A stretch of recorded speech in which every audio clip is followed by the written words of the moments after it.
Two of the most used tech platforms out there are Google and Facebook. Chances are when you're going to go search something, you're going to use Google. Google has become that household name, and it's become that common expression when you're going to look for something, you're going to Google it. And Facebook, well, everyone uses Facebook, whether you realize it or not. Where maybe you deleted your Facebook, but you still are using Instagram, which is technically owned by Facebook. And as we saw from the 2016 presidential election, Facebook was easily manipulated by Cambridge Analytica and the Russians. Facebook has had multiple problems since then outside of Cambridge Analytica or the Russians, with fake news being promoted and data being leaked. Earlier this year, Mark Zuckerberg was called to Congress, and Congress basically told Mark Zuckerberg, fix your issues. And as we've seen in the news, Facebook has done nothing to fix it. And unfortunately, we've also seen in the news that Facebook in other countries has been manipulated to see a rise of fascism and the dangers of popular social media company being manipulated like that. And with Google, recently, we've seen the European Union fine them for competition issues. And when you think of Google, you're just thinking of, I'm using a search engine, but Google owns a lot more than just a search engine. I recently reached out to Sally Hubbard, who writes for the Capital Forum and is an expert in tech platforms and the monopolies. Sally Hubbard used to work out of the Assistant Attorney General's office over in New York for about 6.5 years. She is now an investigative journalist and a podcast host of Woman Killing It. So when I reached out to Sally, I wanted to talk about Google and Facebook and issues that arise from these two platforms and the monopolies they hold. What got you interested in antitrust policy?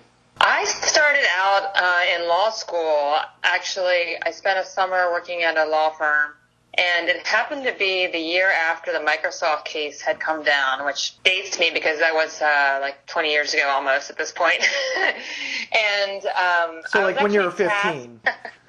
Yeah.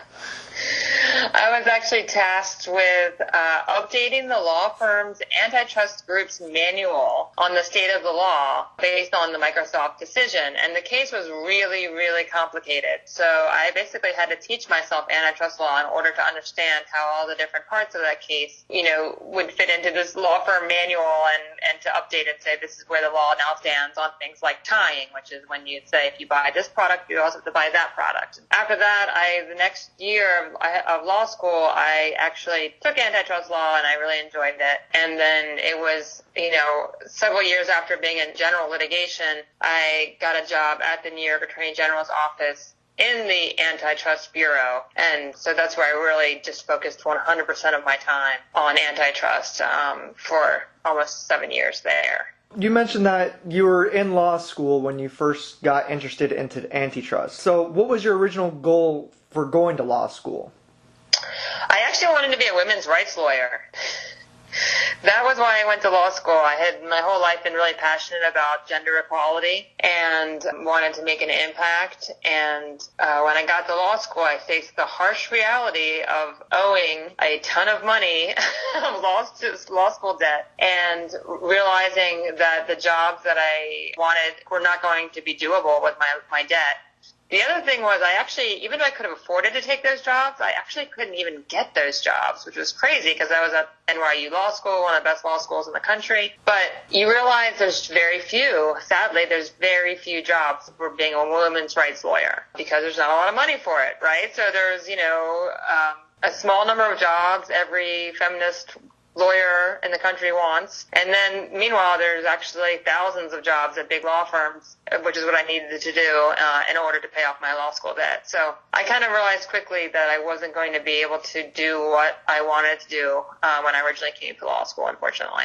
So you mentioned the Microsoft case that the Clinton administration had brought up. Could you give me, and you mentioned it is very complicated, could you give me a brief summary of what Microsoft did there that brought the scrutiny down? Sure. I think just to really simplify it, best way to understand it is Microsoft had a monopoly over with its Office, Microsoft Office operating system. And so every computer needed to have Microsoft Office. And so every computer manufacturer didn't have a lot of bargaining power against Microsoft when it dictated different rules. And what was happening, the conduct that the part of the case that I think is most relevant to what we're seeing today with the tech platforms, there was an internet browser called Netscape that was making headway in that market. And Microsoft said to the computer manufacturers, if you want to install Microsoft Office on your computer, which you needed to do in order to sell a computer, you have to install Internet Explorer, our browser,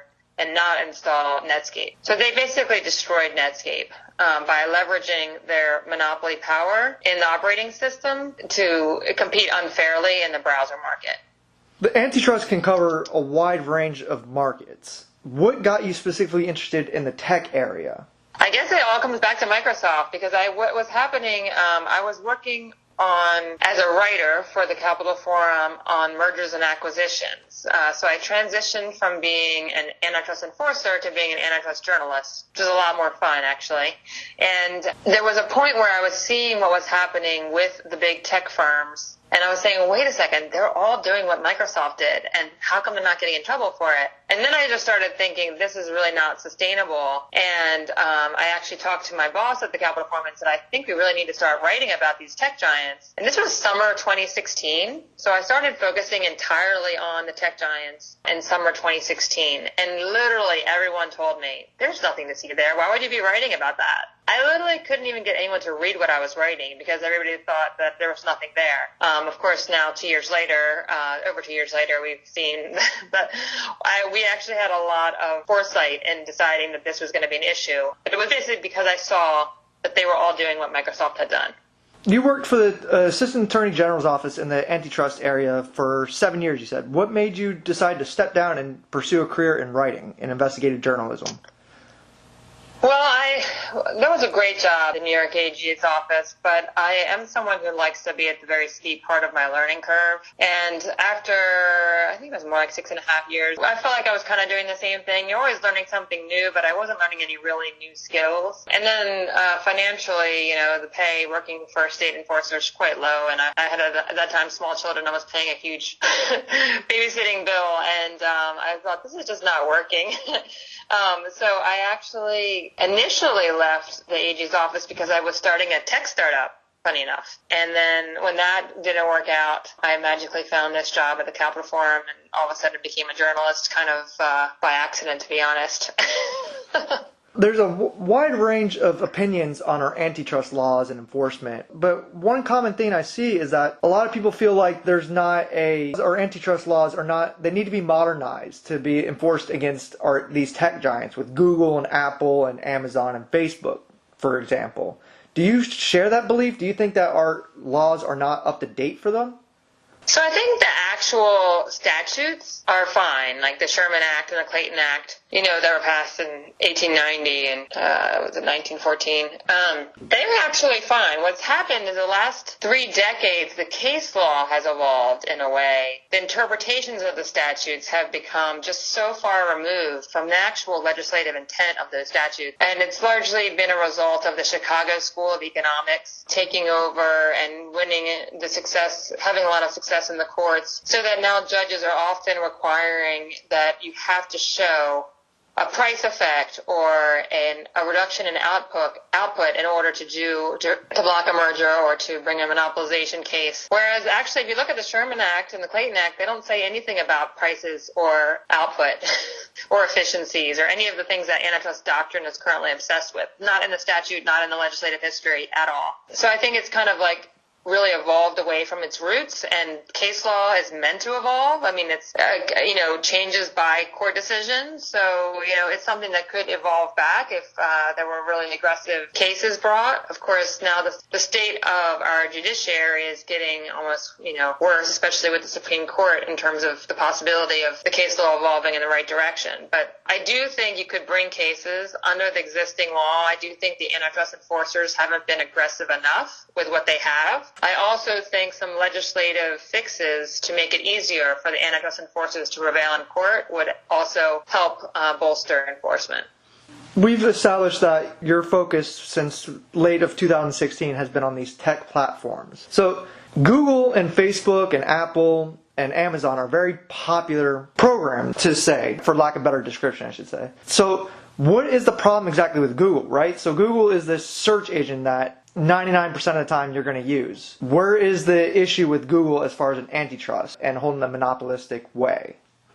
So if you look at what the cases that the European Commission has brought against Google, you'll get some easy examples. One is the comparison shopping case, and what the European Commission found in that case, where they ended up fining Google, what's the number now, multiple billion, the exact figure is escaping my mind at this moment. They fined them for basically demoting their competitors in their search results. So Google has a worldwide market share of search, something like ranges between 80 and 90%. So that's basically a monopoly, right? It is a monopoly. They have a monopoly on internet search, and then they use that monopoly in this Google Shopping case to prioritize their own comparison shopping service that they rolled out called Google Shopping, and to put the competitors that had already existed in the marketplace onto page 4 of the search results, of the Google Shopping search results. As a result of that, those companies, their ability to do business was severely damaged. And this is something that under U.S. law we would call it monopoly leveraging. In EU law they call it abuse of dominance. But if you think about it, because they control search and they have a monopoly on search, they're able to exert something that I call platform privilege, which is the ability to prioritize their own goods and services over those of competitors. So they're able to pick the winners and losers of the internet, much as the way we didn't want the, broadband companies to be able to do. So here's a question, right? Like I was previously stating, is that Google's a very popular search engine, and you're saying that it controls about roughly 90% of all searches. Now, how much of that is just natural progression of being a good business as far as searching? I mean, there's still Bing and Yahoo. Where do you draw the line of a business just being naturally good to where you're saying you can no longer evolve? Yeah, so, I don't actually contest their search engine monopoly. Under the U.S. law, it's not illegal to have a monopoly. What is illegal is to monopolize. So monopolization means both you have a monopoly, you have this power to control prices or to exclude competition, and you actually do some sort of conduct that's exclusionary. So I don't actually have a problem with their monopoly in search. I'm not aware of any exclusionary conduct that got them to the point of their search monopoly, although actually I take that back. But I'll explain that in a second. The bigger problem is not their monopoly in search, but that they can then extend that monopoly into any market that touches search to decide, hey, we also want to have a monopoly in maps. We're going to put our map service number 1 on the search result. Oh, we also want to have a monopoly on video. We're going to put our video service number 1 in our search results. Basically, anything that needs to be discovered online, they can decide that they want to go into that, and they can demote everybody else out of existence. And I just don't think that's good for our economy or democracy or entrepreneurship or innovation if one company has the power to just make its competitors disappear. You were talking about Google being fined by the European Union, and I know that the FTC did an investigation on Google and then they just miraculously stopped looking into it. So history shows that even though these businesses are getting fined, like Google, for example, as we're talking about, they still continue these practices. Should we update our laws to where it's no longer a slap on the wrist? Because, while $2 billion sounds like a lot of money, and it is, granted, this is a multi-billion-dollar company that can seem to make it up in a day at time. Yeah, so what the European Union did, in addition to the huge fine, they also put in a remedy, which was a requirement that Google treat its competitors equally to it as it treats itself. They're having some issues in getting that to really be, I would say, adhered to by Google, and they allowed Google to kind of come up with its own remedy as long as it satisfied that standard, that treating their competitors equally as they treat themselves. But the EU is still monitoring that on an ongoing basis, and I actually think there's a very good chance that they're going to come out with more fines saying, no, actually, you're not following this standard. But that standard of being required to treat their competitors equally as they treat themselves is far greater risk to Google than any fine. The fine is, like you say, largely irrelevant, right? Now, do we need to update the U.S. antitrust laws in order to do that? I think the FTC could have brought that case. The fact that it just disappeared was probably because of either the influence of the Chicago school type thinkers in the FTC, or it could have been political influence because, Google did have a lot of influence in the Obama administration. So I don't know why it went away. I think it is a case that could have been brought in the U.S. I don't think it's necessarily a super easy case. Updating the antitrust laws in a way that would make those types of cases easier to win would be ideal, but I do think the fact that it wasn't brought didn't mean it's not possible to bring it, and that, there wasn't a will to bring it. Let's say the EU decides to tell Google they have to break up on certain products, like you're talking about with this shopping case. Mm-hmm. Does that only apply in the European Union, or does that affect in the United States also? Yeah, so anything that the European Union requires Google to do, it can only cover European citizens. However, you can imagine that certain things might be hard for Google to do one place and not the other, but it will only apply to the European citizens. The other thing, though, is that all of the world's antitrust enforcers are looking at the EU, and it actually issues its decisions in 20 different languages, and, we've seen some follow-on for the other enforcers like India, Turkey, Russia. So whatever EU does, then it can extend around the globe. And then eventually I would think Americans would start saying, wait, how come European citizens have these rights and there's this free competition in Europe and not here? But it might take some time. Earlier this year, you were on a panel over at the Open Markets Institute, and you were obviously talking about tech monopolies. And I want to say your colleague, I'm not sure how you would label him, Roger McNamee? Roger McNamee. Okay, Roger McNamee. So his belief was one of the problems that he felt like that Google wasn't being targeted was because he felt like they have a lot of political influence, and that there's actually been studies out there saying that Google could control in a way an outcome of an election in the U.S., which would terrify politicians who are seeking re-election. Do you share that theory? I do think it's a problem. So Roger McNamee was one of the earliest Facebook investors and actually like an early mentor even to Mark Zuckerberg. And now he still is an investor, and he has started or been involved in some new organization that's trying to create proper rules in the digital era. But I do think it's a problem when advertising by these politicians on both Facebook and Google mean a lot to their getting reelected. How will that influence their willingness to regulate these companies? But perhaps the bigger problem is the amount of money that these tech giants are now spending on lobbying. That worries me a lot.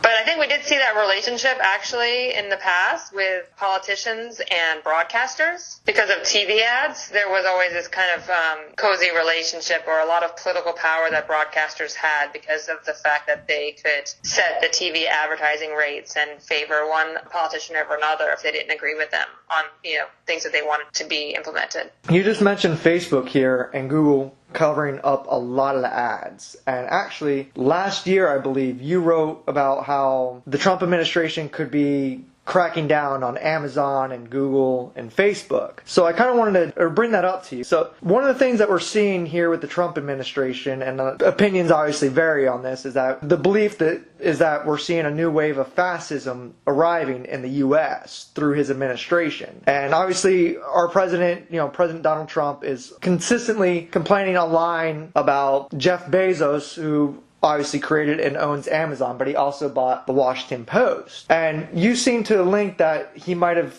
gone after Amazon because he talks about antitrust enforcement against Amazon. Now, it seems like the only reason why he's complaining about Amazon is because he's not liking what the Washington Post is reporting on. And it seems like he's threatening an investigation into Amazon to stave off negative articles in the Washington Post. Yeah, I really hope that any enforcement against tech giants is not motivated by that kind of completely improper consideration for antitrust enforcement. When I had written, right after Trump got elected, when I had written that I thought the antitrust risk was increasing to the tech giants, it was actually largely because of the really kind of safe space that they were in under the Obama administration. I much more prefer the Obama administration personally than the Trump administration. That's my own preference. But there was just really deep ties between Silicon Valley and the Obama administration. And those ties would have continued probably under Hillary Clinton. Google was helping to lead her campaign and playing a big role in her campaign and stuff. So when Trump got elected, I just writing that, I saw that these tech companies were now going to be more at risk. And that was largely because I had been writing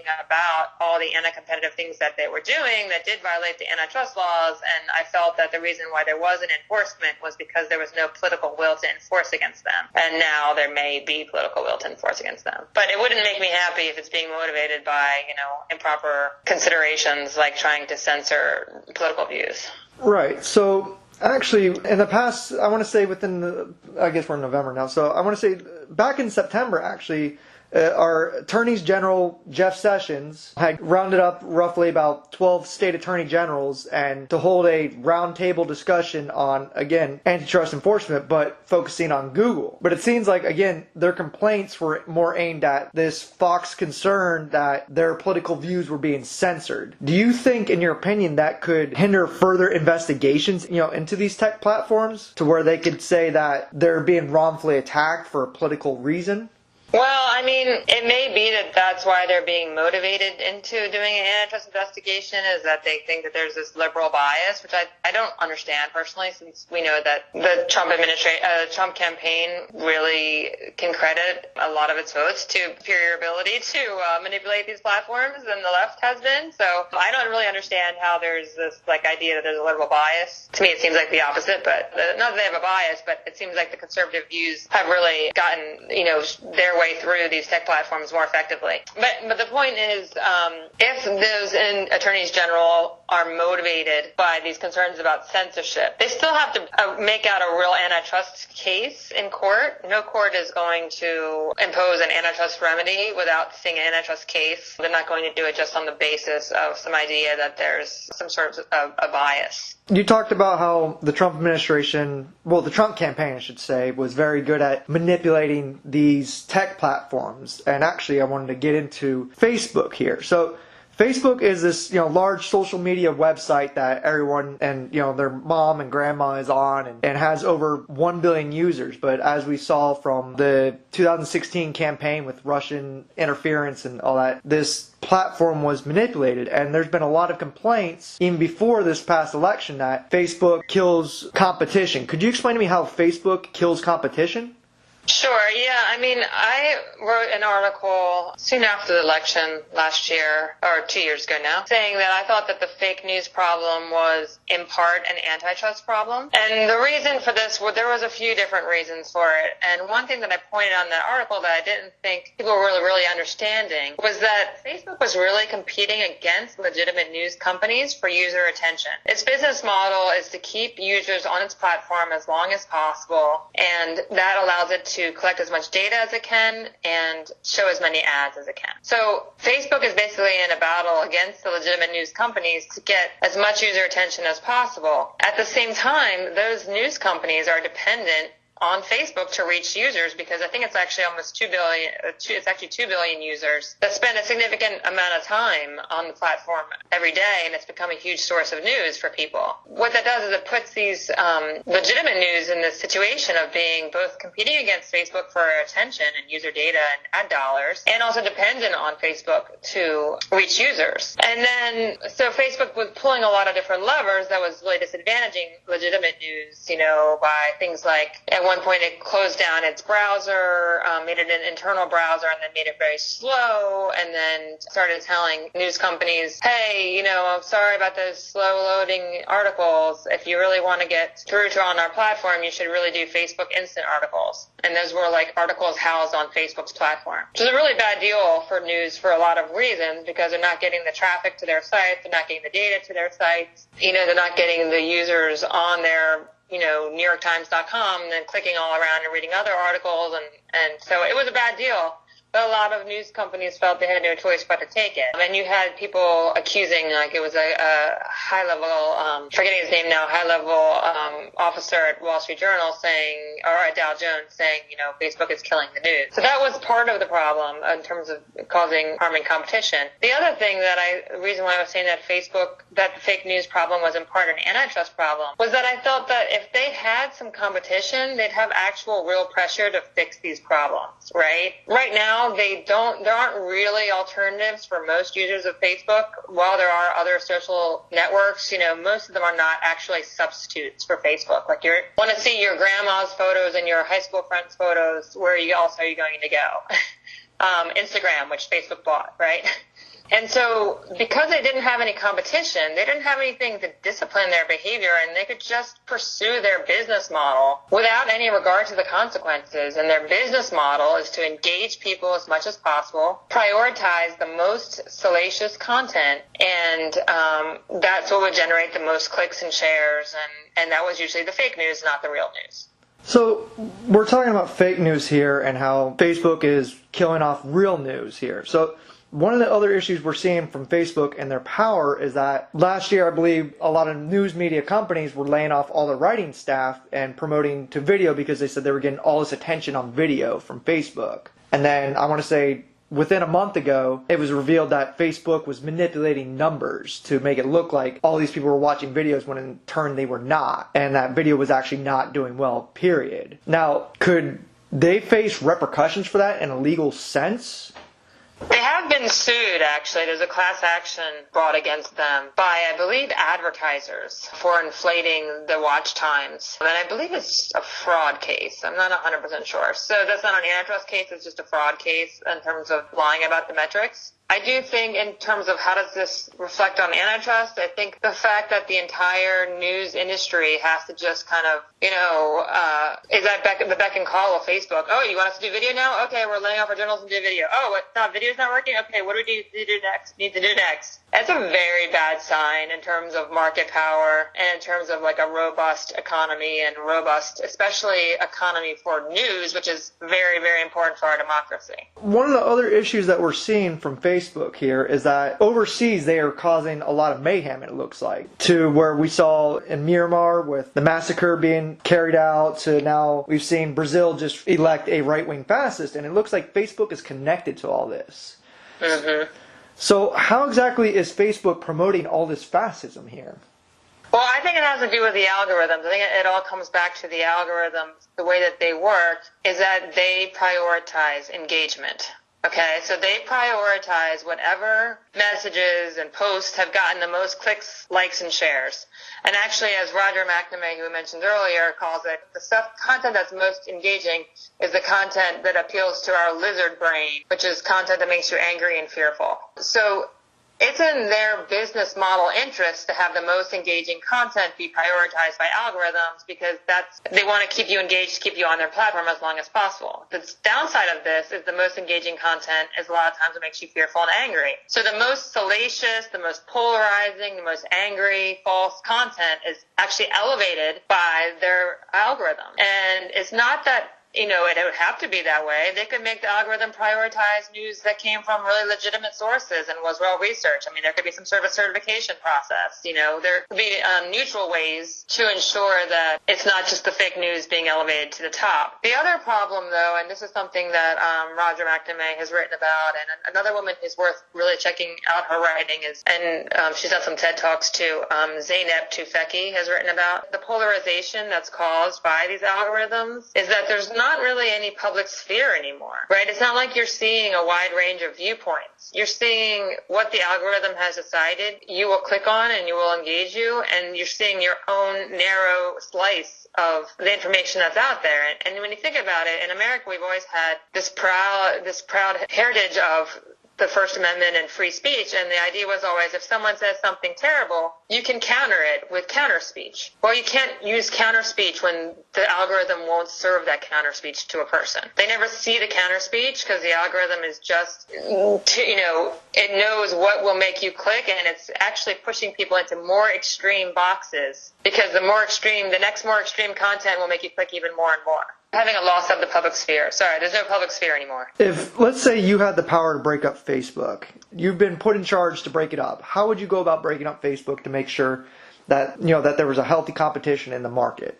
I think making them divest Instagram and or WhatsApp would at least provide some competitive constraint on them. Because I know that when the Cambridge Analytica scandal happened, a lot of even very smart people I know were like, I'm not using Facebook anymore, but I'm using Instagram. And I kept saying to them, like, well, you know that Instagram is owned by Facebook. So I think they should never have been allowed to buy Instagram. So I think divesting that would give them at least some competitive constraint. Because you keep wondering, like, okay, everyone is mad at you. You're not fixing these problems. Why aren't you? And part of the reason is they have this fallback. Like, if everybody abandons Facebook, they still have Instagram. So I think that Instagram would be a good way to impose some competitive discipline, and maybe also WhatsApp. It would be great if there was some way to segment off their advertising, but I'm not exactly sure how that would be done. You've also written about, and we talked about earlier, how you started law school to go into women's issues. And you actually wrote about how monopolies make gender inequality worse than it already is. Because we know by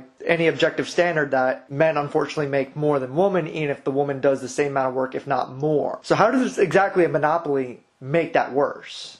Well, because what we've been learning, what other people have been studying, is that how monopolies are actually really increasing inequality, income inequality. The concentration in our economy is amplifying this problem we're having, and maybe one of the main causes of this problem that we're having with income inequality. And so what's happening is the more concentrated each industry gets, the less the workers in that industry get, and the more the investors and the C-suite executives get. Like there's a redistribution of the income and the money from the workers to, those in charge, because there's no competition for labor.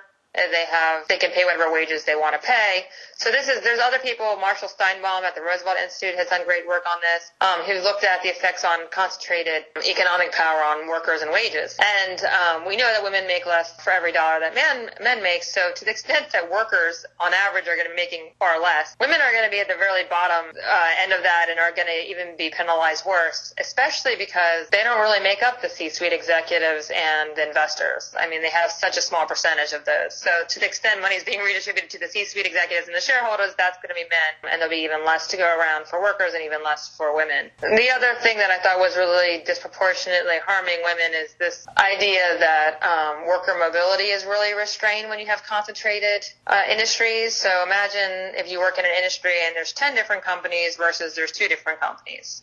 Right? Your ability to move from job to job, which is why they can pay you less also, is really constrained when there's a lot of consolidation. And when you think about the Me Too movement and how widespread sex harassment is, the ability to switch and to leave your job is even more important for women than it is for men. And it's funny, when I wrote that article where I said, women need to be able to have a mobility among employers within an industry in order to get away from hostile work environments. I actually had 2 women reach out to me after I wrote that article saying that when they complained about the sex harassment at their company, they were blacklisted from their entire industry, and their industries were both highly consolidated industries.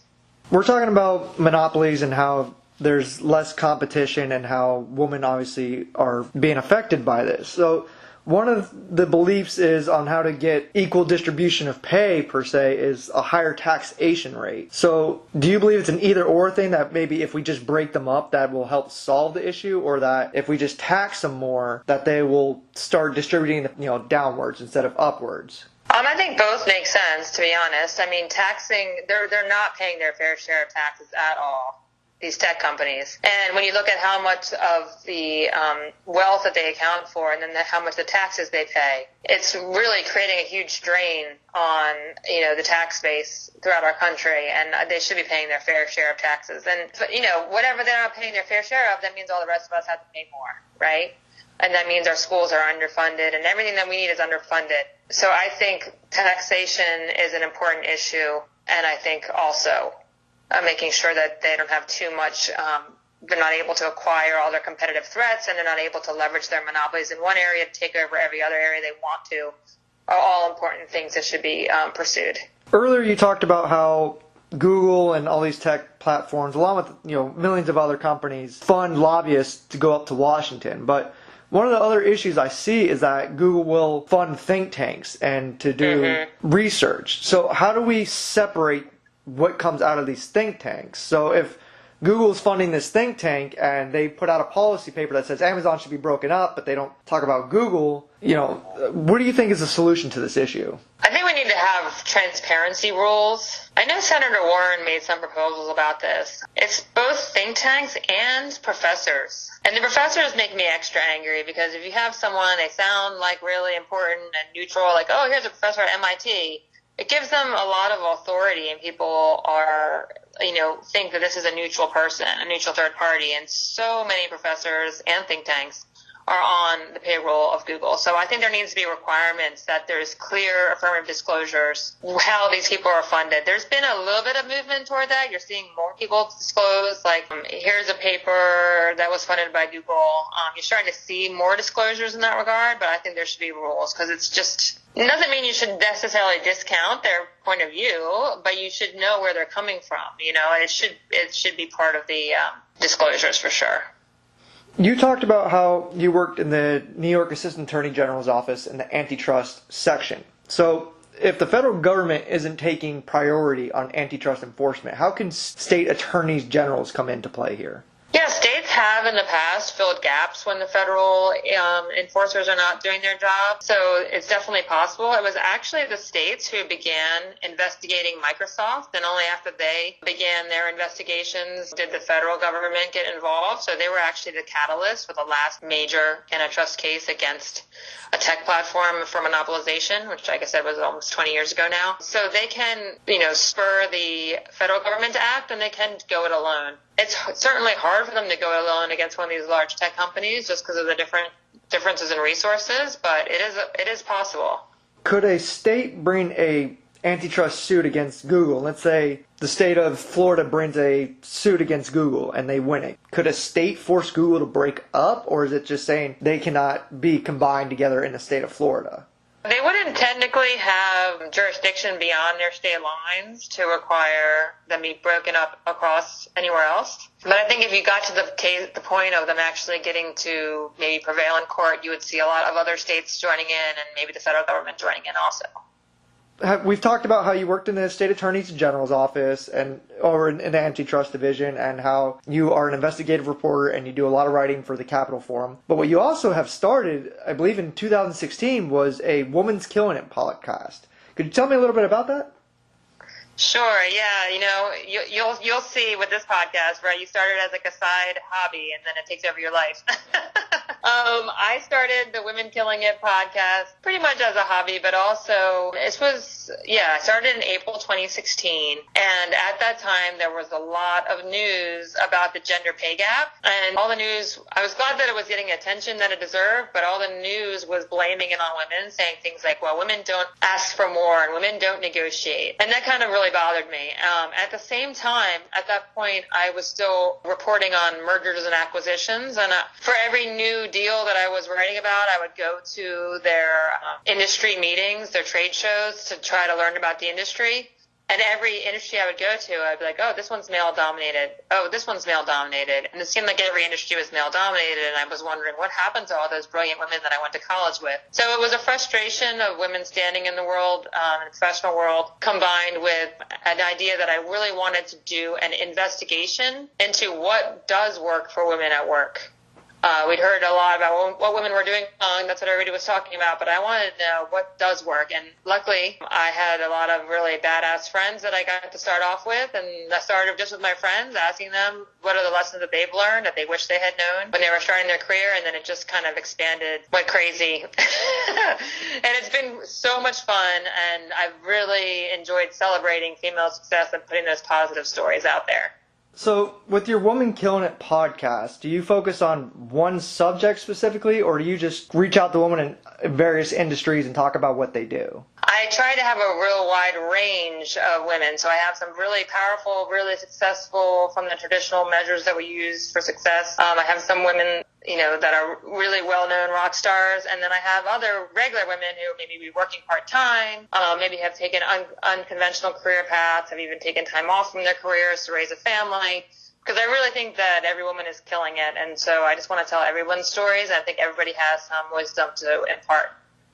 How do you search out for these women that, as you're saying it, are killing it? Because you say that you've talked to very powerful women and, in a ranking of, you said, climbing up corporate ladder boards, and to regular women who just work part-time and do other work. So how do you pick these people that you interview? It's It's hard. Honestly, I get so many pitches, actually. I probably get between 5 and 10 emails a day of people who want to be on my podcast.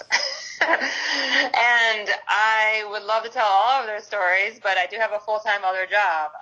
And then everywhere I go, I meet women who are killing it. And then everyone's saying to me, oh, my friend is killing it. I'm just constantly getting everyone suggesting women to me. So there's a huge influx of women that are killing it, which is great. Wonderful to know that there are so many women who are killing it. And then I just am trying to pick women that present a diverse range of perspectives and backgrounds. Is there one woman that is a dream interview for you to do? I did email Hillary Clinton many times. Hillary, you're still invited to come on the show. I actually had a producer who met her at her book signing and gave her our card and even got her contact for got her publicist. And so we emailed her several times trying to get her on the show, but so far, no success. So I guess I would say Hillary. There's so many women I would love to interview. It's hard to pick one. I'd like to once again thank Sally for taking time out of her busy schedule to talk to me about these tech platforms and the monopolies they have, with the dangers that can come from them and has come from them, and ways we can tackle these problems. We're also now on iTunes, so if you could do us a favor and leave us a rating, it would be greatly appreciated. I hope you found this as informative and enjoyable as I did. Thank you.